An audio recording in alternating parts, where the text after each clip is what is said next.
Season 3, Episode 7, Take 1.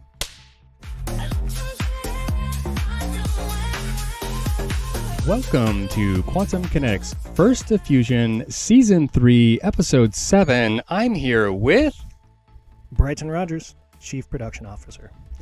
Bryton, it's so good to have you on the show. What are we going to be talking about today? We're going to talk a bit about CHARLES Proteus STEINMETZ. He is the author of these two excellent books. Well, I can speak to one. You just read the other one. Yep. I will in the future. And we're going to start things off with a quick question from the audience. Great. And this is from Ash. And his question is, would you ever consider licensing or open sourcing the Quantum Kinetic Well down the line? Yes, that's a good question. And we certainly would. The first milestone project will be a licensable 20 by 8 intermobile container for radioactive waste and also remediation of rivers and mining. So we would probably just have it be leased out to a nuclear fission cooling reactor to clean their water, or their wet storage dock, or do radioactive cleanup of the Pasco River water on the coastline or on the riverside. Yeah. So yeah, the answer is yes. We would definitely. That would be our business model as a leasing operation for Quantum Kinetics, at least for the first 3 years, I would say. Well, leasing equipment that we manufacture, as well as putting that out into industry so that others can apply these technologies to their own spaces, right? Yeah, we'll probably start with just them leasing the equipment that we have that works. Okay. And then we'll kind of modularly lease the technology and teach them, like in educational settings, and kind of like Bell Labs did this a little bit, where they had the transistor. Mm-hmm. Come learn about the transistor. And Steinmetz with GE. And we'll get into Charles Steinmetz. I'm super excited, Bryton, to talk about Charles Proteus Steinmetz, because he is AC power would not be what it is today without him. Right. What a transition, by the way. Oh, thank you, sir. Do I get rewarded? Seamless. Do I get to open my Red Bull? Ah. You'd almost think we had a sponsorship or something. Oh, well, maybe one day. But so Charles Steinmetz, who is this guy? Yeah. So he was a German guy that came over and as an immigrant to America, and he started working immediately with problem solving. And he's basically an interdisciplinary learner. He learned writing. He worked for wrote these newspapers in Germany. And then he got into mathematics and started learning about Oliver Heaviside. And he's the guy that did the telecommunications with the telegraph. But essentially, Charles Steinmetz is basically a borderline genius. But he was very easy to spot. Oh, he's definitely a genius. Sorry. I'm going to give him a little more credit than that. Well, he was a way beyond his time, because he was talking about things like imaginary loads, imaginary masses, which we'll get into. Well, that's really relevant to the book that you just held up. Right. This is 4 lectures on relativity in space. Yes, this is a great book. You should definitely check it out. This goes back to, he was born in 1865 and died in 1923. He lived less than Tesla. And he was definitely a contemporary with Tesla. He was specifically or primarily hired by GE to reverse engineer some of the stuff that Tesla was doing and figure out how to make AC power transmission work. Because at the time, Tesla wasn't really getting let into the big boys club, even though he was the originator of a lot of really neat stuff at that time that made our current power grid possible. Yeah, he did the radio, he did the AC power, he fixed the commutator problem back in the day with his generator and made it a stator, and then the rotor spins inside of it, which is amazing. So, Charles Steinmetz was, you're right, in GE, they used the genius of Charles Steinmetz to back engineer Nikola Tesla's patents. Because what was happening was, when they would use Tesla's patents and they would wrap the transformers they would turn it on and the thing would fry. It would just go in the puff of smoke. Yeah. I'm like, what the heck? And so Charles Steinmetz was like, well, there's this thing called a hysteresis curve. So when a magnetic field, like of an electron, when a magnetic field grows, it has a pulsing. Whoom, whoom. And depending on if you have a magnetic substance in the middle or if it's an air transformer, the hysteresis pulsing whoom, whoom, is either fast or slow. And air coils, they go fast. They have a really high frequency. And if you don't catch that curve, that wave properly, your transformer will fry. And iron core transformers, or coils, magnetic coils, store a lot of energy. Yes. So that's one of the things that he really talked about to a pretty good amount of depth in this book.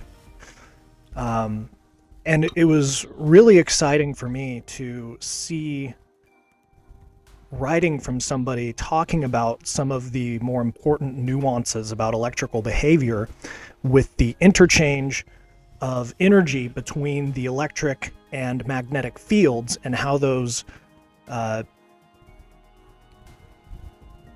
move and kind of act like a spring between each other. How they create energy potentials, right? Yeah. And so for the audience, just for the basics, just to bring it down a notch, in electronics, there's only 3 things you should be concerned about in electronics. The resistance, which is how much effort it takes for electrons to flow in a wire or something.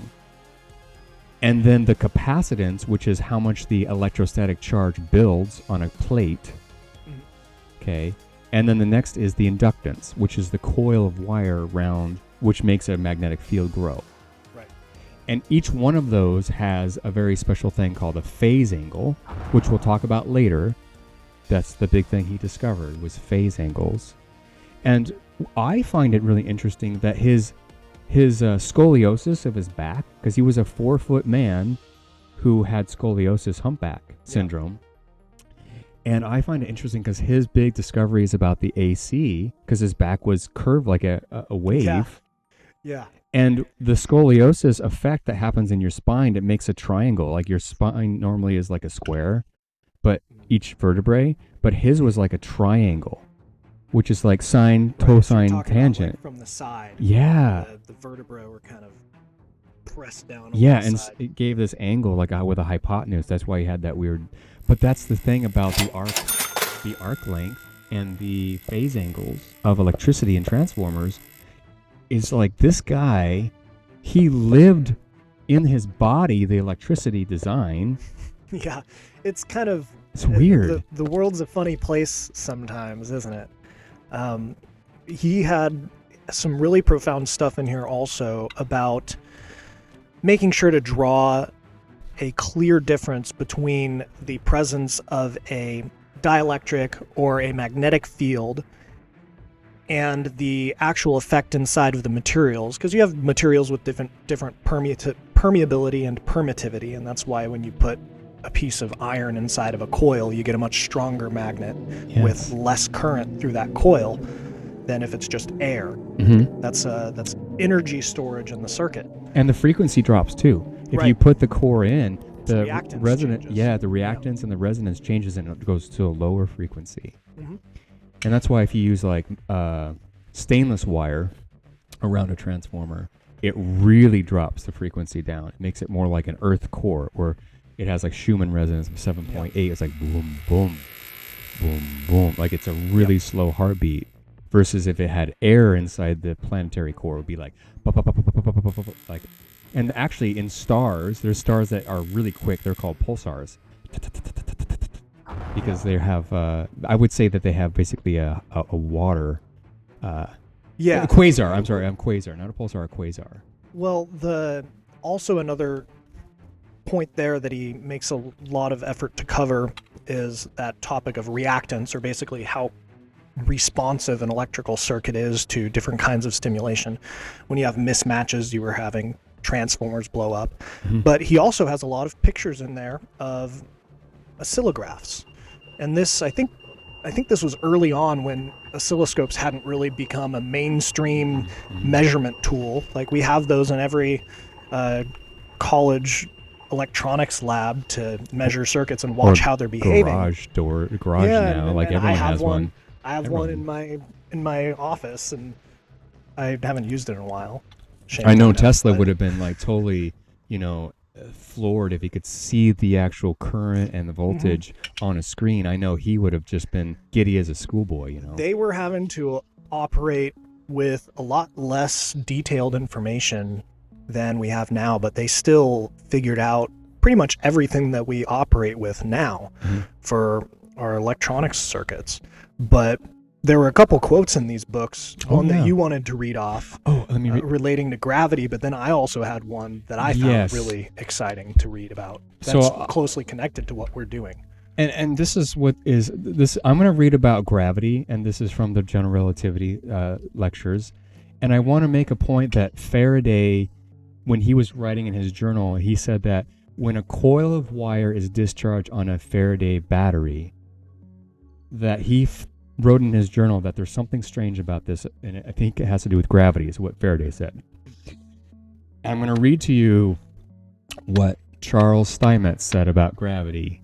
And this, remember, this is an electronics guy. Here it is. Gravitation thus appears as a centrifugal force of an imaginary velocity. An imaginary velocity on the first sight appears nonsensible and meaningless. But it is no more than, for instance, a negative force, as in equation 10. A negative force inherently has no meaning, but we give it a meaning as representing a force in opposite direction. But just as the negative sign represents the opposite direction, so the imaginary sign represents the quadrature direction. That is, an imaginary velocity is a velocity at right angles, just as a negative velocity would be a velocity in opposite direction. So, that's pretty technical.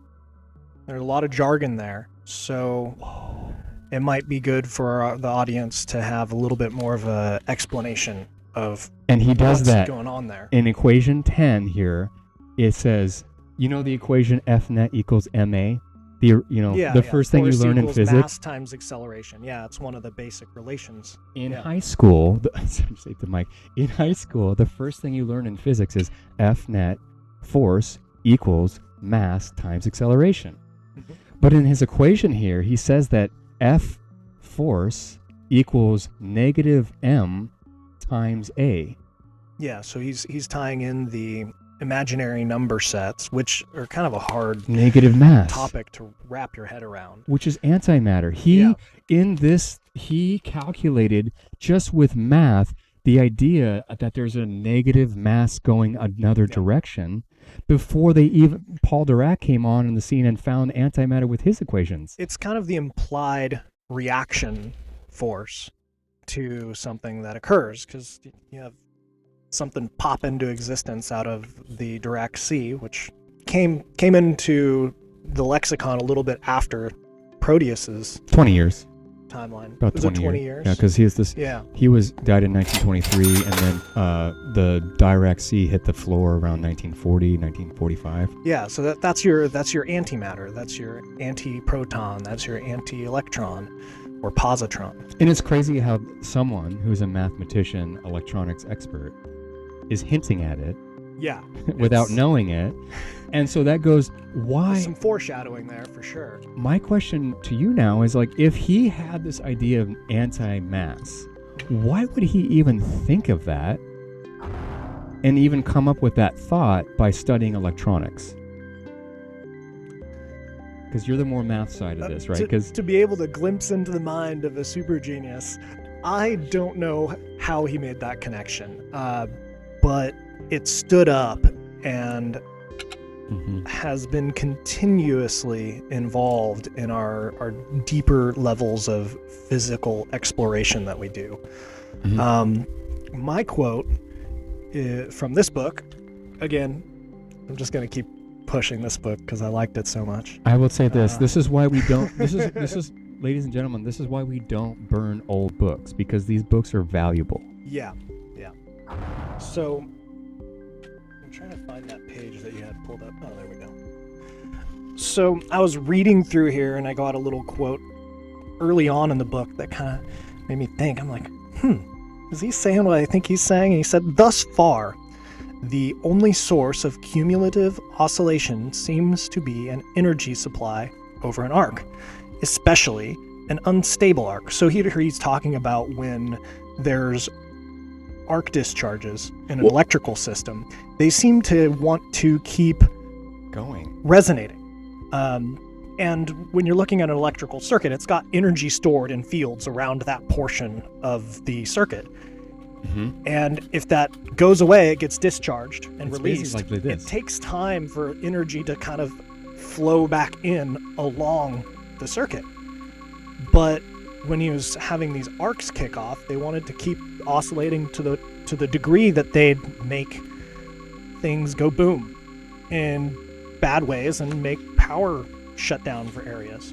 So he talks about this a little bit more, and I'm just going to go ahead and read this whole section because it's in a really critical point. But before you start, I have one question. I'm getting carried away. No, that's okay. That's good. What is the difference between an arc and a spark? That one, I don't know, because I know you draw a difference between those all the time. You're like, spark and arc, and I'm like, okay, I don't really know what you're saying here. Do you want me to describe it for you? Yeah, please, go ahead and describe it. So I know we're using the same terms. Yeah. An arc is when basically the electrons coming off of some surface, they're just kind of oscillating. They haven't shot across the gap like an amperage. It's kind of like a glow discharge. The electrons are doing particle oscillation as an energy generator, and they're just going, and they haven't gone anywhere. They're just out in free space nearby. Yeah, okay. It's like plasma. They're just trying to decide where to go. They come up and they look around and try to solve it, and they go, well, I can't solve it. I got to go back.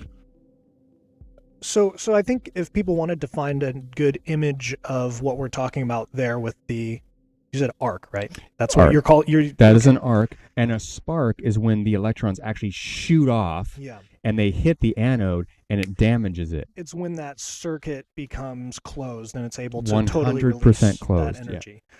So a good image of that is if you go and look for corona discharge on high voltage electrodes, it'll just have no connection. There's no circuit to flow through. It's just this little piece of wires at a really, really high voltage.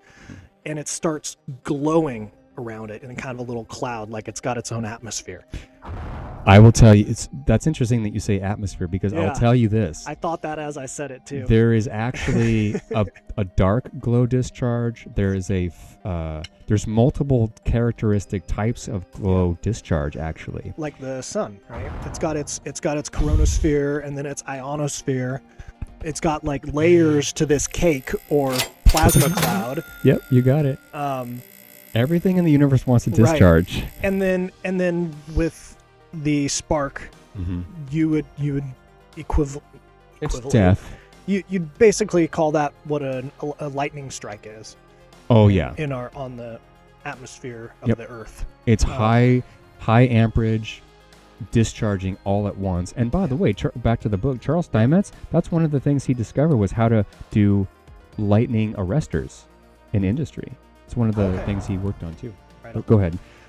Okay, so talking more, Steinmetz likes talking about this stuff because something he deals with or was dealing with at the time for power distribution was when you have a spark form, it creates a lot of noise and oscillation in an electrical system, and that'll go from one place to another, and when it goes from a line to a transformer and then or from a transformer to a transmission line, it causes stuff to go boom. So they're trying to figure out how this stuff behaves, how to get rid of it initially, how to dampen it, how to control it, all these things.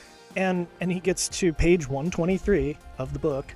He says in section 44, However, the formation of continuous oscillations from the recurrent oscillations is not a mere running together and overlapping of successive wave trains. It's a lot of words. Like, yeah. All right. I only got like 4%. No, I got it all. But like I'll talk through it. Yeah. So what he's saying here is, like I was saying earlier, there's only so much energy in this section of wire, and you close the circuit and it goes, the energy's gone. It's been discharged. So it should take a certain amount of time for that energy to flow back into that section of wire from the rest of the wire. Because the universe has to renormalize. Yeah, it has to fill it back in. This is a pressurized system. Yeah. So you get rid of the pressure, energy has to stop flowing, and then it has to charge back up and then discharge again. Doesn't it rebound back?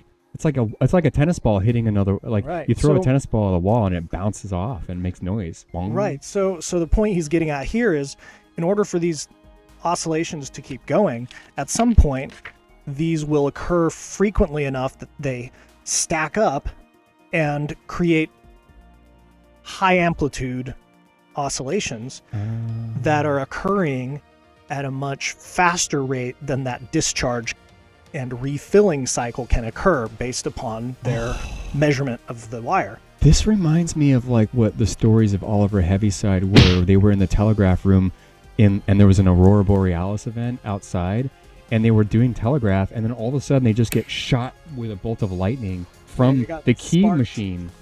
Yeah. And then they were like, whoa, what's going on? And so they tried disconnecting the batteries that were there on the cells that were on the floor. They disconnected them, and they could still key to the next station without a battery, because the Aurora Borealis was charging the line from arc atmospheric charge electricity. Was there. Yes. Yeah. So I think this is a little different for the case of like forming an arc. So basically they kept running that over and over again, and they realized that this kind of resonant behavior of building up intensity of electricity in the circuit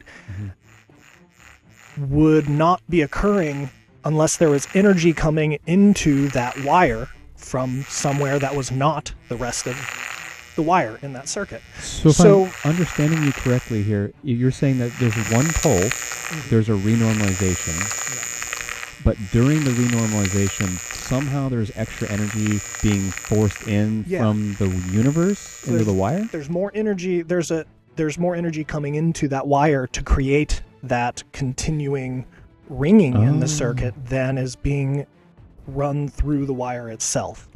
Sounds like a resonant ARC reactor transformer pulsing. So they kept. I'm going to skip a good portion of this, but you can check out the book. You guys can check out the book. Later on, he says, thus essential for such a continual oscillation is the existence of a hysteresis loop formed by the lag of the effect behind the cause. Such a hysteresis loop exists in the transient arc. And this is a beautiful image here of what a hysteresis loop looks like. And yeah, the hysteresis is important because it's like the behavior of a heartbeat. Yeah. The magnetic field versus the electrostatic field, the inductor, the coil versus the capacitor, and how the electricity flows back and forth between the two during a discharge, like your heart bump bump. And that's what principle every single internal combustion engine works off of. That's the principle that every pneumatic or hydraulic engine works off of. It's a differential in the amount of force required to move something one direction while it goes back the other direction. Like a ball on a spring? Right. Well, maybe kind of like that. I'm not connecting that, but... Because there's inertia, right? Like, even in this thing about this negative mass, there's a renormalization inertia. If a ball is on a spring, the ball would be the capacitance, and the spring is the inductor. Yeah. And the wire connection of itself, of the material, is the resistance.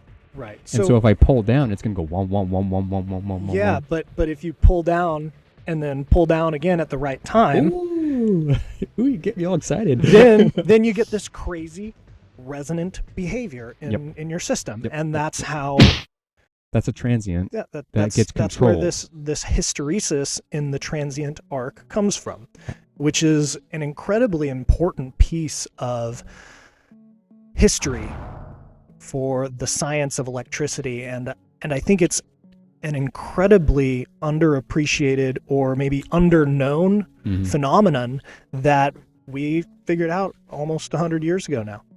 Yeah, and the arc reactor technology, it's so funny that the arc discharging and the arc reactor is named that, because a lot of the things that Steinmetz made, he came up with this idea of simplifying the AC signal for mathematics, and you mentioned this in the beginning, is that he made these things called phasors, basically phase angles, which a capacitor has a phase angle, and the inductance has voltage leads while current lags. And a capacitor, the current leads while the voltage lags. So it's the conjugate, it's the opposite. Right. And then resistance is just straight on resistance. Everything's in phase, right? And so in order to do the math, you have to use phasors, which is basically Pythagoras theorem, you know, hypotenuse, sine, cosine, tangent. If you look at the equations in the book that Bryton shows, he just uses cosine and tangent and sine. It's all circle math to describe the stacking of these things. And forget the guy's first name. Charles? No, somebody else. Fourier.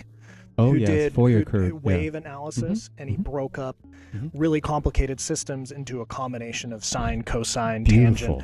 A lot of those, and a lot of that made huge contribution to the way Charles Steinmetz looked at oscillations in electrical systems. Yeah, but I mean, it's really interesting how they in academia they explain electricity like water through a pipe. You know, you have pressure, you have the diameter of the pipe is the resistance. If you have a smaller pipe, there's more resistance. A larger pipe, there's less resistance. But it's almost more like water outside of a pipe. It's like water flowing through. It's like weeping in by the ether. Sponsored by Ether. Very good. That was a good one, Bryton. Thanks, Dayton Miller. Yeah.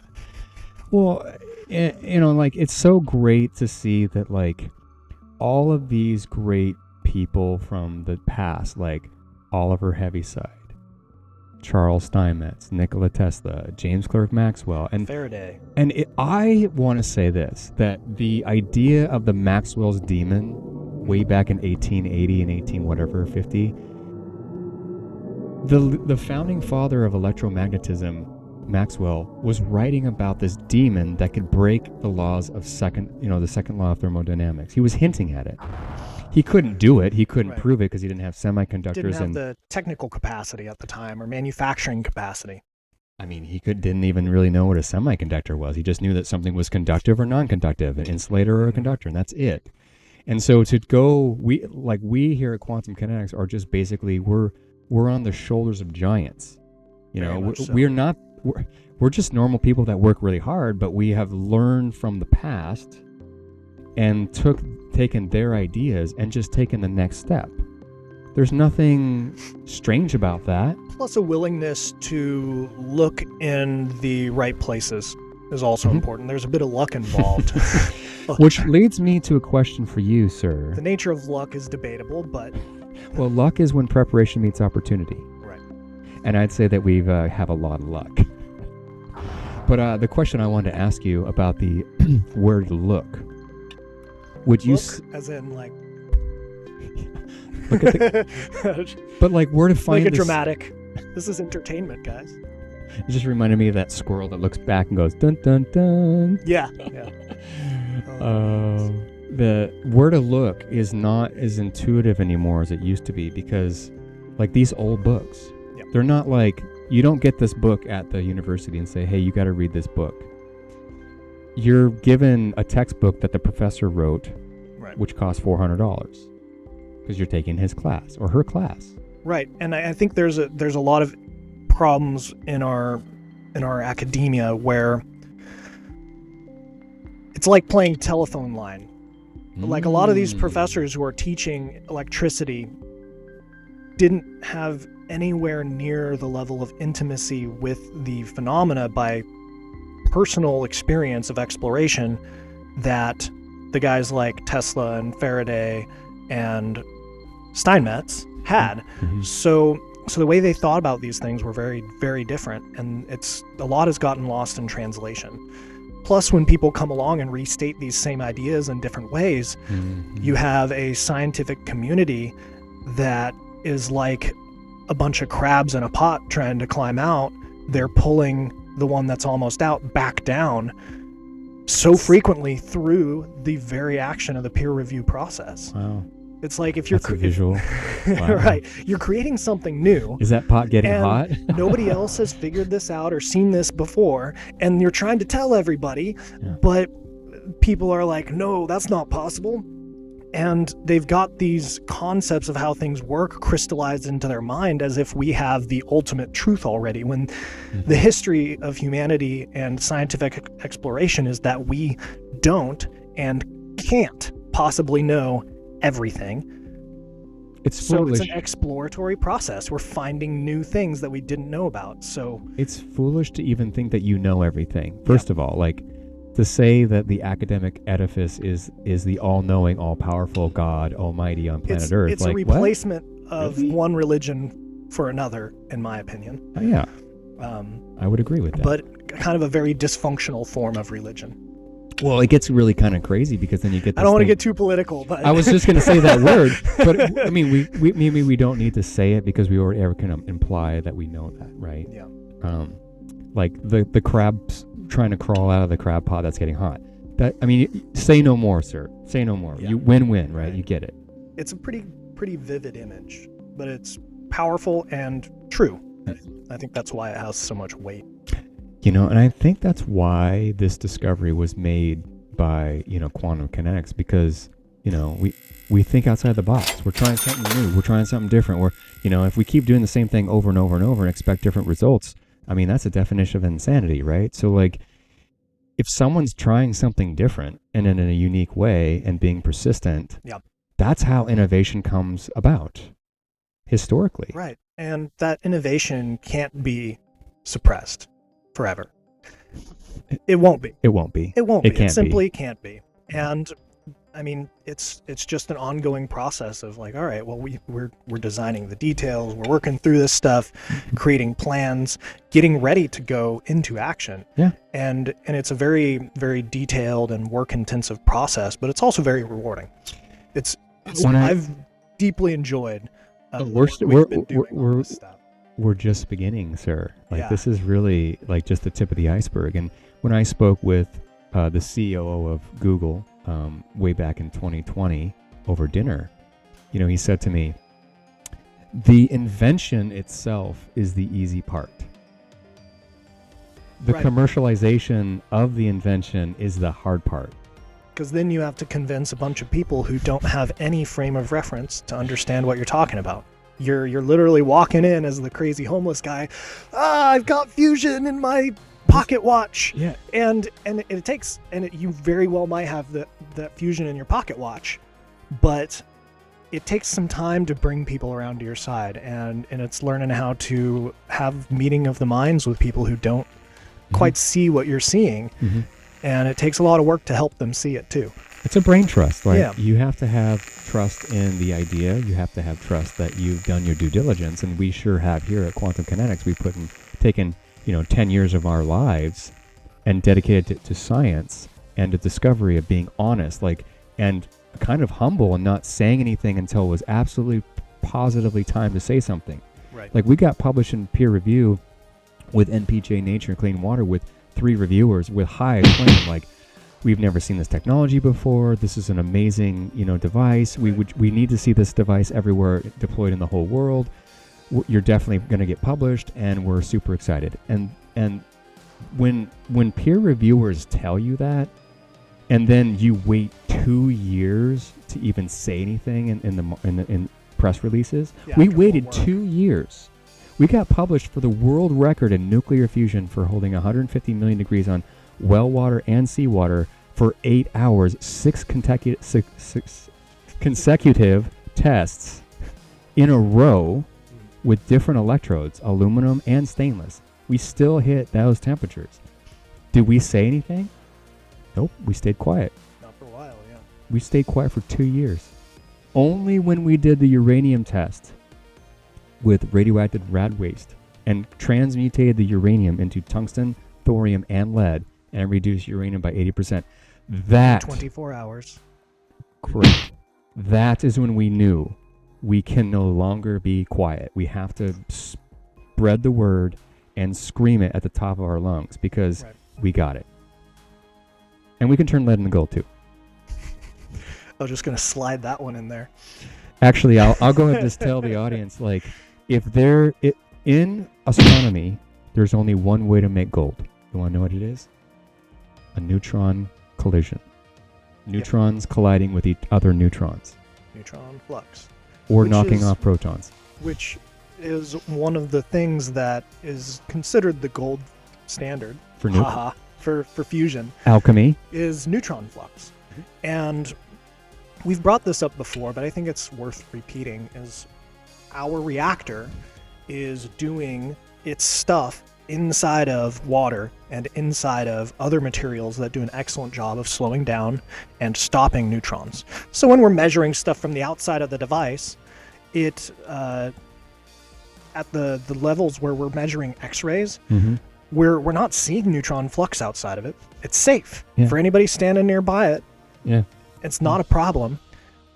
But then we're seeing changes in the elemental composition of the fluid that we're running through the device. You bet. That can only happen, as far as modern science knows, with neutron flux. Which means we have nuclear fusion. Nuclear fusion, guys.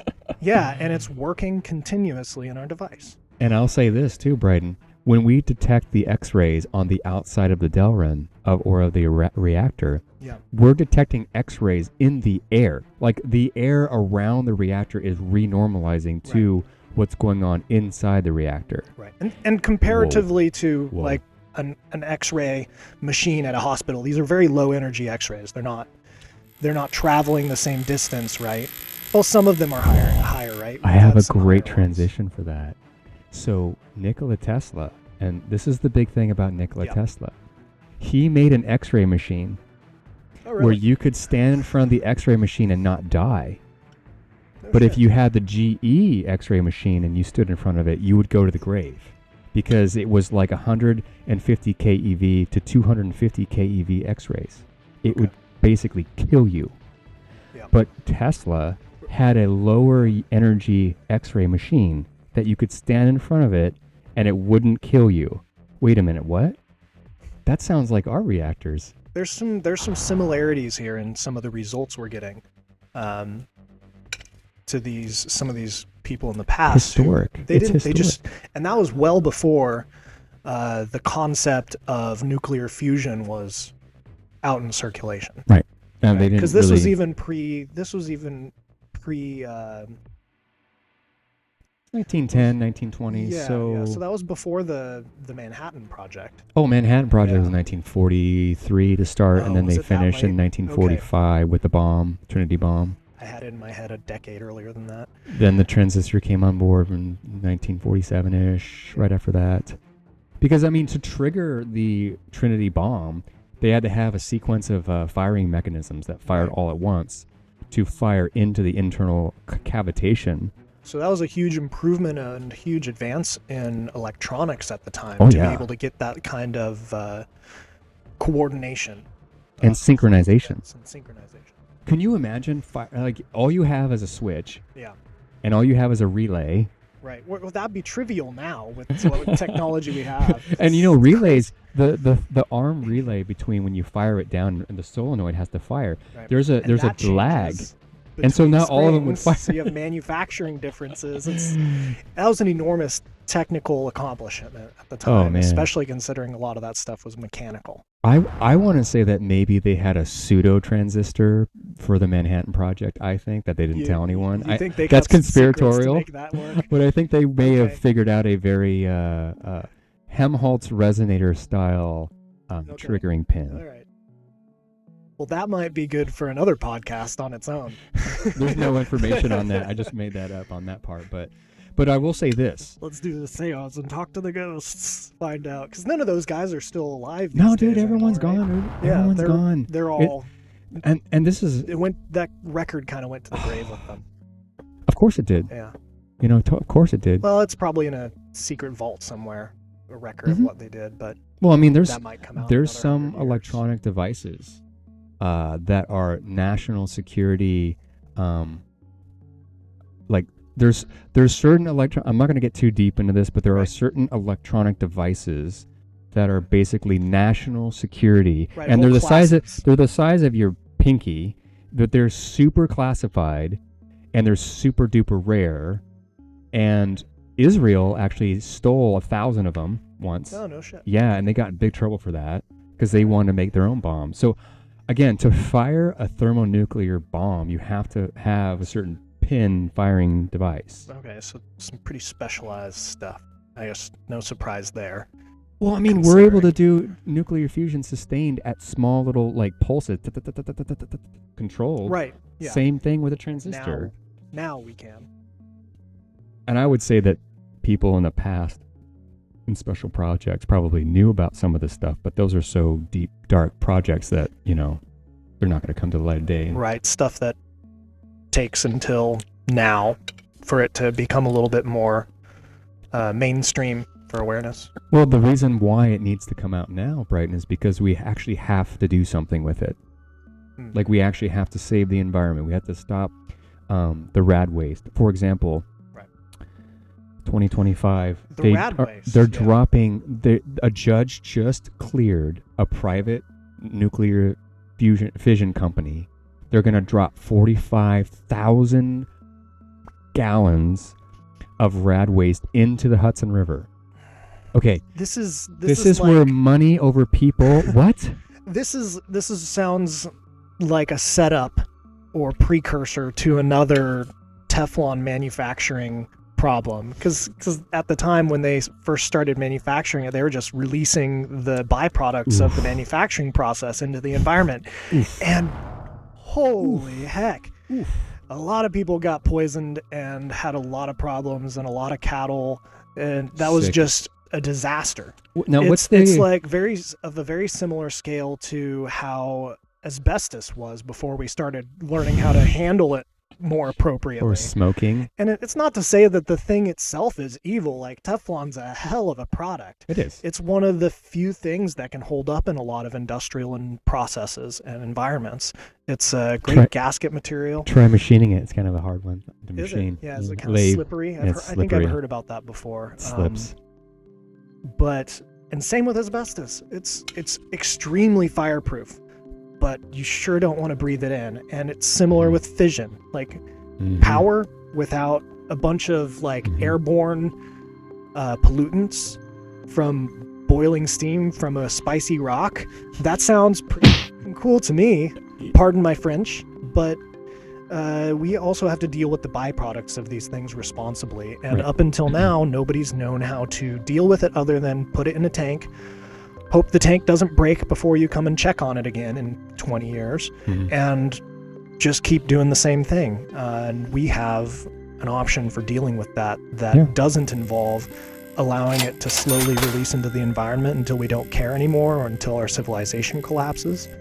We don't want that. That's the thing about this, is this technology is now hope. This is a solution to big problems, not just the hydrocarbon levels of planet Earth's atmosphere. We can cleanse that now too. We can do rad waste. We can do nuclear energy too, which we figured that out. And so the way that Quantum Kinetics is positioning ourselves as an economic impact to the world is that we're going back in time first. What can we fix with nuclear fusion that the past of nuclear fission damaged? We're going to do the rad waste cleanup. We're going to do all that first. Right. And other people who are in industries that would be classically considered competitors, if we can deal with rad waste, suddenly we've solved the PR problem for fission. And they can keep going. They can keep going. They can make 100,000 more nuclear reactors for fission power. Sure. And we can get cheap fission power throughout the world and have no issues. Oh, don't have a meltdown. Waste. Don't have a meltdown. And that one's a tough one. Yeah, that's a tough one. I'm convinced that they've done a lot to improve that safety. Did you hear about I would Japan? call myself an expert. Did you hear about what happened in the Fukushima plant recently, like 3 weeks ago? No, I didn't. Yeah, they tried to restart the reactors. Oh, okay. And it wouldn't fire up because the alarm system went off.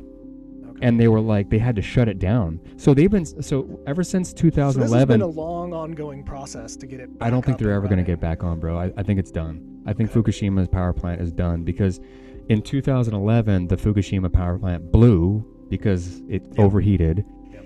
And it's been 2011 since that happened. How many years is that? That's like 20. No. Oh my gosh, that's 15 years. 15 years has passed. And they're just now restarting the reactors that were not damaged. And when they restarted the reactors that were not damaged, the alarms went off. Yeah. And they had to shut it down right away. And so TEPCO they got some gremlins in the system. There is something going on either hydraulically or energy surge wise. There's something happening at Fukushima's power plant that they can't even solve. Okay. And that just tells you a whole heck of a lot about nuclear fission, that we got problems, man. Yeah. There's better ways, dude. There's a lot of options on those fronts, but fusion kind of is that ultimate temptation or desire there. Is like when that thing gets working, if you can run fusion like we can with normal water in a reactor. ARC reactor, baby. Fusion on demand. The potential for applying that and just helping things in general run smoothly in society, civilization, is like, sounds pretty rad. I'll say, I've said this. Not radioactive, but everything about nuclear fusion is great. And the more that we play with it and the more we learn about it, Bryton, the more we realize that it kind of solves everything. You know, like when you're a pole vaulter, right? Yeah. Like do you remember when you first started pole vaulting? You're like, I don't even know what pole to carry. I don't know what the weights mean. I don't even know my run. There's a lot of details that just, you have no idea what to do. It's like learning to walk again. Have you ever watched a little kid learn how to walk? Toddlers. It's the same process, but now we're doing that process with fusion on a much grander scale with a lot more people involved. It's exciting to be on the forefront of the technological advancements of the human race. This is not like a new pen or a new lighter or, a new vehicle. No, dude, this is a frontier technology. It's a waypoint or maybe a milestone. Brought to you by the 20x8 intermodal container, Quantum Black Box. Right. We got to get that thing running soon here. Yeah, we're definitely ramping up for it. We're gonna have a really cool prop for you guys to check out on season 4 when we come back after Randall. But, so is Randall coming on next? That's the plan. Maybe Jason, maybe Randall, but I think it depends on who wants to do it. But we got some really cool props coming up for the next season 4, and we're basically the longest running nuclear fusion podcast in the world. And thank you for coming along for this. It's really exciting for us. And thank you for learning with us. We got 12 minutes. Is there anything else you want to say about Charles Steinmetz, nuclear fusion? Anything else that can come off your head? I think we've covered everything I came here to talk about today. And certainly with those few quotes and references and a little bit more of the technical discussion, I think we've given them plenty to chew on. I think so too. Yeah. And as we close up, I want to say thank you, Bryton, for coming along for this amazing journey with us at Quantum Kinetics. Always fun. Yeah. I know you have a lot of big ideas, and we're going to really have a lot of fun. So thank you guys so much for coming along for this amazing journey and all of your support. Thank you for your subscriptions. And if you haven't already, go ahead and make sure you like this video. But if you have any questions or comments or thoughts, go ahead and hit them up on the comment section. And always remember, Fusion is love, and love is fusion. You don't have to force it. It just happens. Right here, buddy. High five. All right, thanks again for tuning in, and we will see you on the next one. Take care, everyone.